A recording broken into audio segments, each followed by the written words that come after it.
Hello friends, welcome back to my channel. ఇవాళ మనము ప్రజాపాలనలో రేషన్ కార్డు కోసం అయితే అప్లై చేసుకున్నాం కదా, అది మన మొబైల్లోనే సింపుల్గా ఇలా స్టేటస్ని అయితే ఇలా చెక్ చేసుకోవచ్చండి. దానికోసం అయితే గూగుల్ క్రోమ్ని ఓపెన్ చేసి మనము ఎఫ్ఎస్సి అంటే food security card application search అని అయితే మనం టైప్ చేయాలి. అలా టైప్ చేసినట్లయితే మనకు తెలంగాణ స్టేట్ పోర్టల్లోకి అయితే ఇక్కడ ఫస్ట్ ఉంది కనిపిస్తుంది కదా, ఎఫ్ఎస్సి అప్లికేషన్ సెర్చ్ అని, దాని మీద అయితే క్లిక్ చేసుకోవాలి. ఇక్కడ చూడండి, మనకు సెలెక్ట్ డిస్టిక్ అంటుంది. మీది ఏ డిస్టిక్ అయితే ఆ డిస్టిక్ అయితే ఇక్కడ ఎంటర్ చేసుకోవాలి. ఇక్కడ పక్కనే మీ సేవ నెంబర్ అంటే మనం మీ సేవలో అప్లై చేసుకున్నప్పుడు ఒక నెంబర్ అయితే వస్తుంది కదా, అదే ఎంటర్ చేయాలి. లేకపోతే అప్లికేషన్ నెంబర్తోనైనా, అంటే మన మొబైల్కి ఒక అప్లికేషన్ నెంబర్ వస్తుంది కదా, దాంతోనైనా సెలెక్ట్ చేసుకోవాలి. ఇక్కడ నేనైతే ఆధార్ కార్డ్ నెంబర్తో అయితే సెర్చ్ చేస్తున్నాను.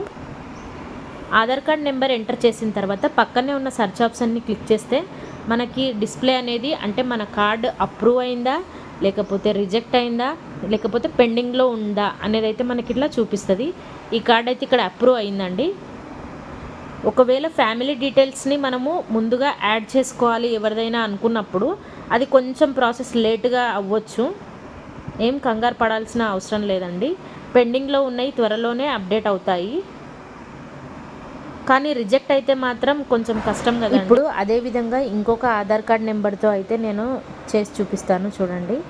ఇప్పుడు మనం ఆధార్ కార్డ్ నెంబర్ అక్కడ ఎంటర్ చేసుకున్న తర్వాత మళ్ళీ డిస్ట్రిక్ట్ని అయితే సెలెక్ట్ చేసుకొని మళ్ళీ సెర్చ్ ఆప్షన్ దగ్గర క్లిక్ చేసినట్లయితే మనకు స్టేటస్ అనేది చూపిస్తుంది. ఈ ఆధార్ కార్డ్ నెంబర్ అయితే ఇది పెండింగ్లో ఉంది, చూసారా. ఇలా మనం సింపుల్గా మొబైల్ ద్వారానే మనము స్టేటస్ అయితే చెక్ చేసుకోవచ్చు. ఇన్ఫర్మేషన్ పడితే అనుకుంటే ఒక లైక్ చేసి సబ్స్క్రైబ్ చేసుకోండి. Thank you.